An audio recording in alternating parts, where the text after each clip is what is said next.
Hello mga kababayan, magandang araw. Kasama niyo po ngayon si Ka Eric sa isa na namang episode ng ating video analysis at ating video talakayan. Sa puntong ito, bibigyan po natin ng pananaw at pagpapaliwanag itong iskandalo na isiniwalat ni Senator Ping Lacson at ganon din po ni Congressman Leandro Leveste. Isiniwalat po ng dalawang mangbabatas na ito na sa files na hawak po ni former DPWH Undersecretary or Yusek Cabral ay nandun po ang 5 pangalan ng mga cabinet officials ni Ginoong Marcos at naisama sila sa tinatawag na pag-distribute o pagbibigay ng allocables. Billions of pesos po ito. No, lalo na sa budget 2024 and budget 2025. Matatandaan po natin na ang allocables, isa po ito sa mga ibinunyag dito sa iskandalo na sinasabi ni Ginoong Saldico na panibagong mukha ng pork barrel. Binanggit din po ito ni Senator Marcoleta na dati tinatawag yan na PDAF o Priority Development Assisted Program, PDAP. Tinawag din po yan na CDF, Countrywide Development Fund. Tinawag din po yan na pork barrel noong panahon po na nagsimula ang pagbibigay ng mga pondo sa kongresista o sa mga miyembro ng House of Representatives at sa mga senador upang sila ay makialam sa pagpapatupad ng mga infrastructure projects, kalsada, paaralan, at pati na po sa mga tinatawag na soft projects, mga scholarship grants, mga medical support, no? Pork barrel po ang tawag nito sapagkat ginagamit ito upang magsilbi na panunuhol ng nakaupong administrasyon upang ang loyalty ng Kongreso ay kanilang makokontrol sapagkat kailangan mo magpasa ng mga batas, kailangan mo magkaroon ka na, ng tinatawag na malawak at matatag na suporta sa lehislatura among the ranks of the members of the House of Representatives and the Senate.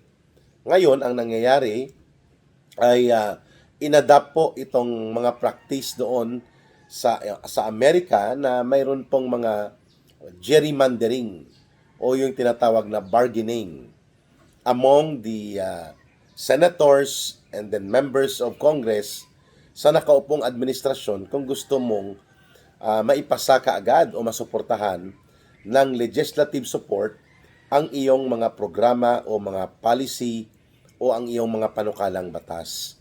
Ganyan po ang mga estilo. Ang tawag po diyan ay gerrymandering o mga bargaining, no, sa hanay ng mga politiko. Ngayon, dito sa Pilipinas po, lumaganap itong pork barrel sa taon ng mga 1990s, no. Yun nga, tinatawag ito dati na CDF. Kaya po si congressman, kapag walang dalang proyekto, mahinang congressman siya. Yan nga ang binabanggit ng maraming politiko, no? Even sa Iloilo, ang isang kongresista na nagngangalang si Congressman Lawrence Defensor ng 3rd District ng Iloilo, ganyan ang sinasabi niya. Mahina kang congressman kung wala kang dalang proyekto.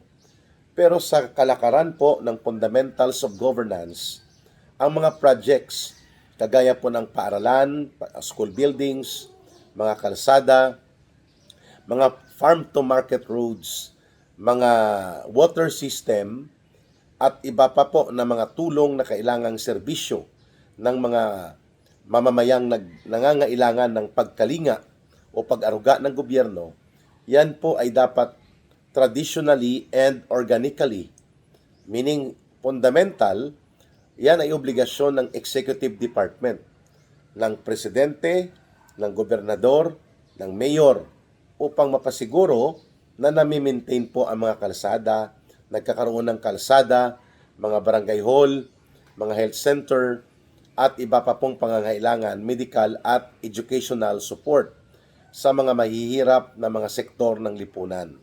Hindi po yan trabaho ng mga mambabatas. Subalit dahil po naging kalakaran, naging tradisyon, naging practice Ang pagkakaroon ng pork barrel, nag-iiba lang ang pangalan. Tinatawag dati yan na Countrywide Development Fund, CDF. Tinatawag po yan na Priority Development Assisted Programs o kaya Development Acceleration Fund, DAF. At lahat ng ito ni-review ng Korte Suprema. At nung panahon po ni Noynoy Aquino, idineklara po yan na unconstitutional ng Korte Suprema.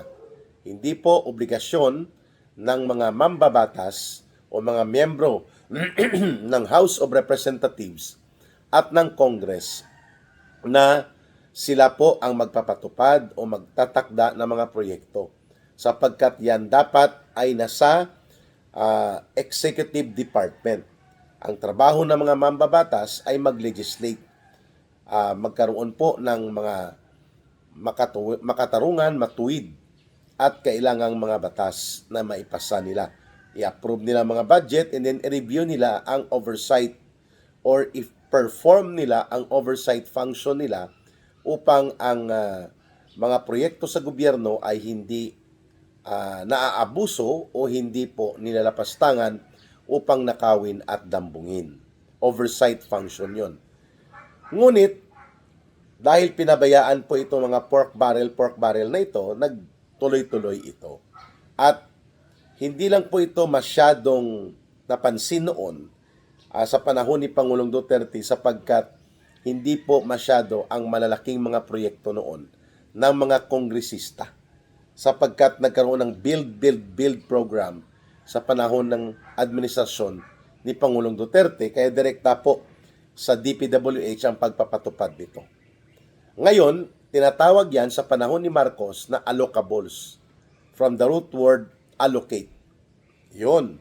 So, ibig sabihin po, ang mga kongresista, ang mga senador, nagkakaroon sila ng gerrymandering o bargaining doon sa National Expenditures Program with the DBM upang maipalusot ang kanilang priority projects.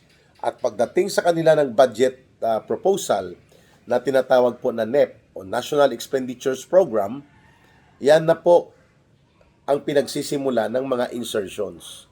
So, ang insertions, mga allocables ito. Pati na rin po ang program appropriation, pork barrel po lahat yan, na ang layunin ay kukontrolin ng mga kongresista ang certain budget portion. For example, kay Martin Romualdez, umaabot ang kanyang allocables noon ng mahigit kumulang 50 billion pesos. 50 billion pesos. Kay Sandro Marcos, ganun din, mga 50 billion plus, no?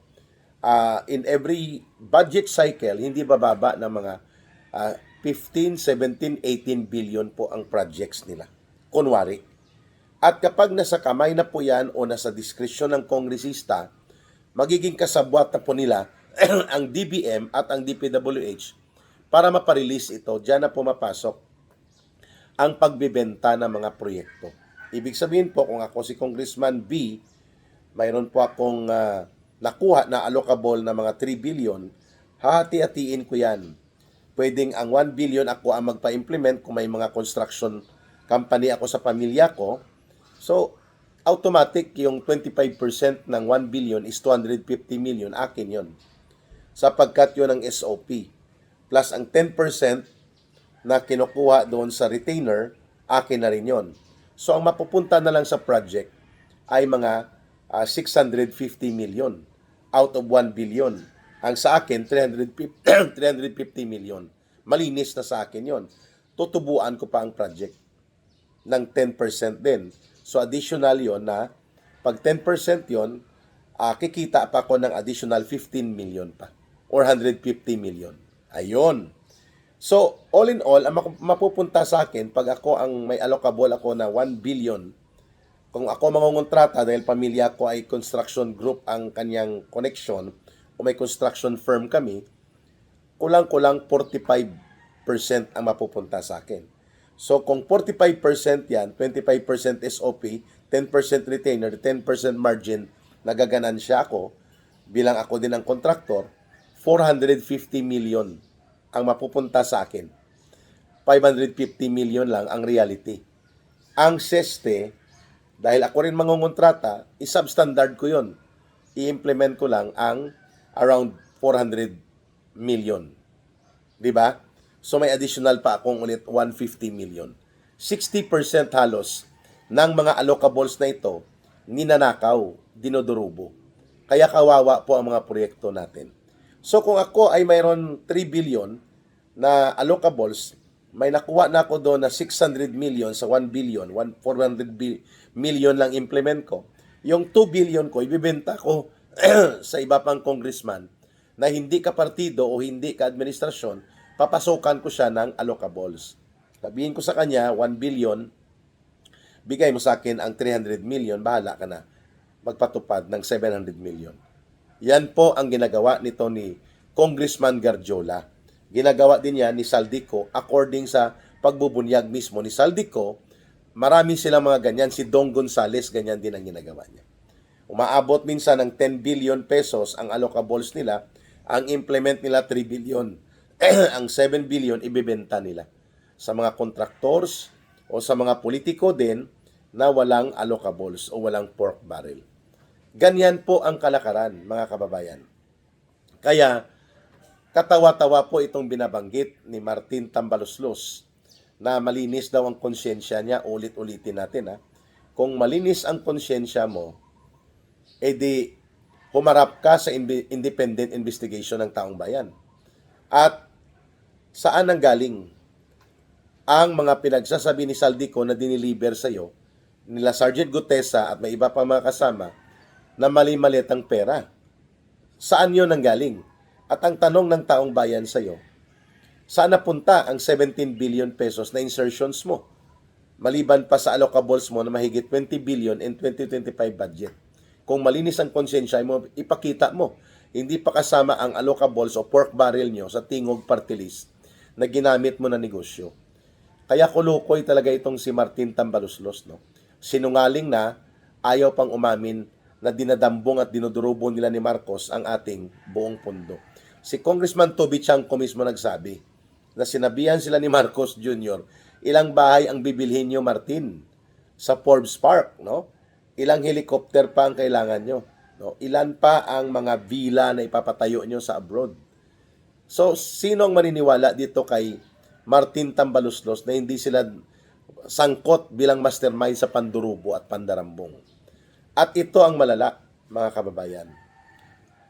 Binulgar mismo ni Congressman Leandro Libeste at ganon din po sa kay Senator Ping Lacson na may 5 na mga cabinet secretaries ni Marcos ang involved sa allocables, meaning to say, mayroon din silang pinareserba na pork barrel na sila magpapatupad.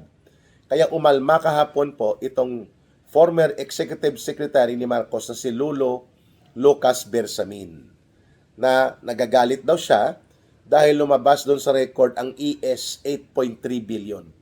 8 billion pesos and 300 million pesos ang kanyang allocables. At tumutugma po ang pagpupunto na ito na kay ES doon sa ibinunyag ni former Undersecretary ng DPWH na si Yusek Bernardo. So nag-corroborate po ito. So wala namang ibang ES pa kasi si Vic Rodriguez, 3 buwan lang umupo yan bilang Executive Secretary ni Marcos Jr. dahil hindi sila magkasundo nila Lisa Araneta. At gusto ni Lisa Araneta, siya ang nagdidikta kay Marcos at wala nang iba pa. O kaya kasabwat nilang 3, nilang 2, silang 3 ni Marcos, si Romualdez. Silang nagpapatakbo ng gobyerno eh. Yung evil triumvirate na tinatawag natin. So, wala nang ibang ES kundi si Lucas Bersamin. At mataas po ang possibility na siya yon sapagkat ang kanyang apo, grand nephew na si Adrian Bersamin na nagsilbi bilang Legislative Liaison Officer ng Malacanang, meaning to say, siya ang linya ng Malacanang papunta sa Kongreso, itinuturo na isa sa mga bagman or tagapag-ariglo ni Lolo Lucas Bersamin kasama si Trigib Olaybar na BFF naman ng dating DBM, Department of Budget Secretary Pangandaman. So maliban kay Bersamin na mayroong 8.3 billion pesos na allocables na itinuro sa records mismo ng dokumento na nakuha mula kay Yusek Cabral, itinuro din si Manny Bunuan. Mahigit mga 30 billion pesos din ang napuntang allocables kay Manny Bunuan. So every year, hindi bababa ng 10 billion ang nakukuhang allocable o pork barrel ni Bunuan. Illegal po yan, bawal yan, sapagkat hindi pwede na magkaroon ng sariling pondo na diskresyon mo kung ikaw ay bahagi ng gobyerno. Yan ay dapat naka-appropriate per budget item. So, itong allocable kaya diniklara ng Supreme Court ang pork barrel na illegal sapagkat nagkakaroon ng opportunity for corruption and plunder. Nagagamit mo sapagkat nagkakaroon ka ng discretionary authority sa pundo. Ngayon, itong si Bunuan bilang DPWH Secretary, maliban na barkada niya itong itinuturo na kurakot na kongresista according to reports at itinuturo mismo ng maraming sources including ni Ginoong Saldico at mismo ni Yusek Bernardo na barkada ito ni Bunuan, itong si Garjola, si Bunuan mismo ay mayroong pork barrel. So, gaano kahina ang pagkatao, ang utak at diskarte ni Marcos bilang presidente na may ganitong mga allocables o pork barrel na dinidiskarte at kinukulimbat ang kanya mga cabinet secretaries. Maliban kay Bunuan, malamang isa sa tinuro dyan, si Pangandaman. Ang tanong, si Ralph Recto ba kasama? At sino pa limay? So tumutugma ang impormasyon na binulgar ni Ping Lacson at nila Congressman Leandro Libeste. Sino-sino pa ang nandoon na mga senador na may mga allocables or pork barrel? Uulitin po natin, illegal ito. Iniikutan nila ang pangalan, iniikutan nila ang diskarte, pero ang methodology kung paano ipalabas ang pondo at ang layunin ay kubrahin o kumulimbat mula sa pundo ng bayan. Sinabi ko na kanina, for every 1 billion, kapag may pork barrel ka, pwedeng ang 40% kaagad sa iyo yun.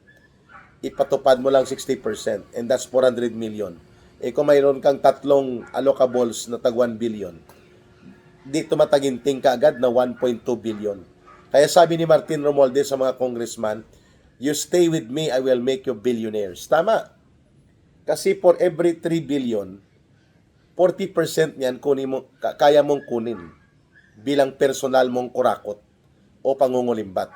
And magkano ang 40% ng 3 billion allocables na mayroon kang projects? Hindi po bababa sa 1.2 billion. Yung iba hanggang kalahati. So ang kalahati niyan, 1.5 billion.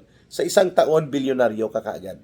Kaya hindi pala katakataka na ang aming congressman or congresswoman sa Iloilo City ay mukhang parang buhay bilyonaryo. Nagtatanong lang po. Mukhang buhay bilyonaryo si Congressman Jamjam Baronda, no? At ang mga diskaya pa ang kontraktor niya. According dito kay former City Councilor Plaridel Nava, aba, iyan pala ang totoo. So ilan ang mga kongresista na mga buaya dyan? Mga mahigit 200 yan, ang loyalista at mga kulto ni Romualdez. So bawat isa sa kanila pwede po makakuha ng taon-taon 1 billion na pagnanakaw. And that's 200 billion na tumataginting. At pinabayaan niya ni Marcos. Sapagkat si Marcos at si Romualdez ang mastermind. Hindi naman yan pababayaan ni Marcos nang hindi siya nakikinabang. Kaya totoo at tama ang binabanggit ni Ginoong Saldico at ito din po ang dahilan kung bakit biglang namatay na lamang si Yusek Cabral sapagkat tumutugma na may 100 billion si Marcos na iginiit nung 2025 budget at magkanong 25% niyan? 25 billion. Si Sandro Marcos, mayroon pong allocables na umabot sa mga 50 billion in 3 years. So magkano po ang 25% kay Sandro Marcos? Kasi yan po ang sinasabi ng mga kontraktor, 25% yan is OP. Kakaltasin niya ng may hawak ng allocable o pondo. So, 25% ng 50 billion, 1/4, that's around 12 billion. Mahigit. Wow! Bilyonaryo nga. Kaya nga, sabi ni Martin Romualdez, you stay with me, let's stand together, I will make you billionaires. bilyonaryo, mga tarantado at putang ina sa pagnanakaw ng kaban ng bayan. Mga gago, mga buaya at kawatan talaga. Kaya ngayon po nabulgar na pati mga cabinet officials ni Marcos ay may allocables, baka hindi lang 5. So isa sa lumabas na pangalan si Lolo Lucas Bersamin. 8 billion ang allocables na napunta sa kanya. Ang tanong, 2025 budget lang ito? Magkano sa 2024? Magkano sa 2023? Wow. Kasi may binabanggit si Yusik Bernardo na humingi ng allocable si Lolo Lucas Bersamin mga 1.5 billion. Sa kanya, baka hindi kasama yon. So, si Traigib Ulaybar po ang dumiskarte. Yusek po ito doon sa DepEd, bata at bagma naman ito ng mga Anggara. At nag-resign na rin ito. BFF ito ni Amina Pangandaman na Budget Secretary ni Bongbong Marcos Jr. Talagang sagad to the bones, no, mga kababayan. And yet, papaniwalain tayo ni Tambaluslos at ni Marcos na inosente sila. Wala daw sila. Malinis ang konsensya nila. Wala na silang konsensya, kaya malinis. Dahil ubos na ang konsensya ng mga kulukoy at tarantado. Di po ba? Pag wala ka ng konsensya, malinis. Dahil wala nang natitira. Kagaya ng pag wala ka ng utak, malinis. Dahil wala ka ng alam. Sasabihin niya, wala akong alam dahil walang utak. Pero hindi totoo yun. Ang utak niya ay kumakalog dahil sa cocaine. Yan ang sabi ng kanyang kapatid na si Amy Marcos, no, si Senador Amy Marcos. Kaya hanggat nandyan si Marcos Jr., talagang mananatili po ang kasabihan ng ating mga matatanda. Ang magnanakaw ay kapatid ng sinungaling. At yan nga, hindi lang sila magkapatid, magpinsan din. Si Marcos at si Romualdez ay parehong-pareho. Hindi lang magkapatid ang magnanakaw at sinungaling. Magpinsan pa. Mag-asawa din. At magtatay. Pamilya talaga, no? Terrible. Kaya, lokohin mo ang lelong mo, Martin Tambaluslos. Ikaw din, Marcos, no? Hinigitan mo pang tatay mo. Sa tatay mo, 20 years bago maabot ang mga 50 billion pesos or 100 billion pesos na ninakaw. Sa'yo, sa loob lamang ng 2 taon at kalahati, almost 100 billion na ang napunta sa iyo. According to the estimate of Saldico. Hindi ka pa busog? Terrible, mga kababayan. Kaya abangan nyo ang susunod na episode nitong video talakayan at video analysis sapagkat dudugtungan po natin ito ang mga secret files na naitabi at ngayon po ay naibubulgar na mula kay Undersecretary or kay Yusek Catalina Cabral. Mga kababayan, sa gusto pong sumuporta sa advocacy group ni Ka Eric na People's Movement Bangon Sambayanan, ang atin pong ginagamit na GCash line ay ang 0916-308-7710. 0916-308-7710. Kay Rohilda Celis, kay Langging po yan. At dyan pwede kayo magpa-GCash, pwede na rin po kayo dyan sumuporta sa Bangon Sambayanan People's Movement. I-coordinate nyo lang po sa numero na 0916-308-7710. Maraming salamat po mga kababayan sa inyong pagsuporta, pagtangkilik at pagmamahal sa ating Ka Eric Celis YouTube channel at sa ating mga iniaalay na mga video analysis at video talakayan.